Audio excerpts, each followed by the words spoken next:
আমার মালিক উত্তর দেবে, ওরে নেমক হারাম, দুনিয়ার মধ্যে তোদেরকে আমি পাঠাইছিলাম আমার ইবাদতের জন্য, তোদেরকে আমি স্বাধীনতা দিয়েছিলাম পরীক্ষা করার জন্য, লিয়াবলুয়াকুম আইয়ুকুম আহসানু আমালা, যে তোদেরকে আমি পরীক্ষা করব কে আমার হুকুম অনুযায়ী চলছো, কে আমার হুকুমের বিরুদ্ধে আচরণ করছো।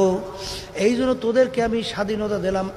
হিল রুয়াইদা, তোদেরকে ঢিল দিয়েছিলাম, স্বাধীনতা দিছিলাম, ধরাকে সরা জ্ঞান মনে করো নাই।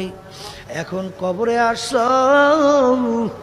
এখন কবরে তো তোর দল নাই, দলের নেতা নেত্রী নাই, টাকার গরম নাই, ক্ষমতার গরম নাই, বংশের গরম নাই, শিক্ষার গরম নাই। তুই শত শত বছর আমাকে ডাকবি, আমি একবারও তোর ডাকে সাড়া দিব। আল্লাহ, ও কবরের মাটি, দুই পাশ থেকে এমন ভাবে চাপ মারো, এক পাজরে হাড্ডি নিয়ে অন্য পাজরের ভিতরে মিশাইয়া দাও।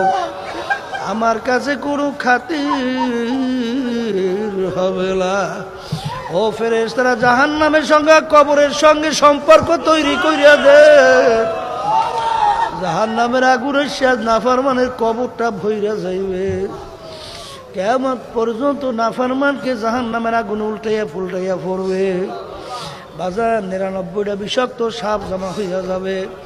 একই তো আল্লাহর নবী বলছেন, তেসআতুন ওয়া তেসঈনা তিন্নিনান লাউ নুফিকা ফিল আরদি মা আনবাতাত কদরা। কিয়ামত পর্যন্ত নাফরমানকে কামড়াইবে। বাজান রে, দুইজন ফেরেশতা কিয়ামত পর্যন্ত গুরজু দিয়া পিটাইতে থাকবে। বাজান, এগুলো সব সত্য বিশ্বাস করা লাগবে। এই জন্য আমার বাজানদেরকে বলবো, পর্দালে মা বোনদেরকে বলবো, আন্তর্জাতিক ব্যাপার আমার মালিকের হুকুম আছে না নাই?